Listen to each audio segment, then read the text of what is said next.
What do professionals reflect on? Teachers reflect on the philosophy that provides a foundation for their teaching. They also reflect on their values and beliefs about teaching and learning.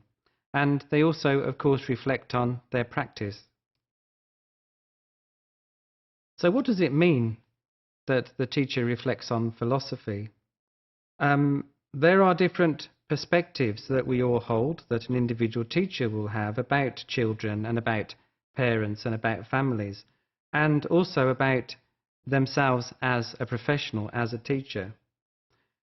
Children's rights, for example, and the extent to which children's views can be taken into account in the classroom. These are philosophical foundations that the reflective practitioner needs to consider. Also, in terms of the philosophical foundation, the teacher will consider the professional roles and influence that they have in children's lives and in the lives of their families. The perceptions that you have of children and of parents and of families, and the extent to which these reflect cultural competence, are part of the philosophical foundation. Your understanding and respect for families and children's cultures and communities is part of who you are as a teacher and part of what will influence your teaching.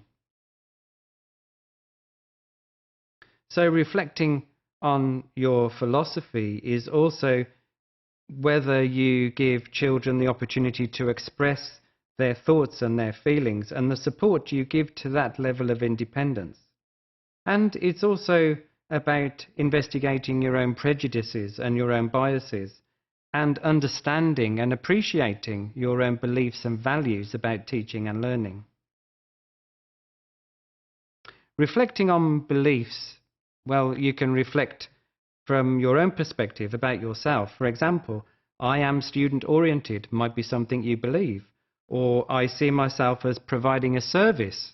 That would be a perfectly good belief to have. Or even, I have professional expertise if you've been teaching for many years. These are beliefs about yourself. There can also be beliefs about families. Families, for example, you may see as the most important part of children's lives, or you may actually see families as part of the problem that interferes with your work in the classroom. You also have beliefs about children. You could see, for example, that children are very capable as learners. Children are interested as learners from birth. Or you may just see children as very vulnerable and needing a lot of support and guidance. And reflecting on values also is significant for the reflective practitioner, because it informs the decisions that you make in the classroom. These come from our life experiences, especially the early ones from young childhood, from the family and the community. And they come from study and from experience. And interestingly, these can be shared in every setting in terms of how children learn and develop. Professionals reflecting, therefore, is very significant a significant part of reflective practice. It is important for you to become aware of the assumptions you hold and the values and beliefs that you have about teaching and learning, and how all these things come together to create your professional identity. And we can see that in the diagram here. Your professional identity is a coming together of your personal values, your attitudes and your beliefs about teaching and learning, and about adults and children.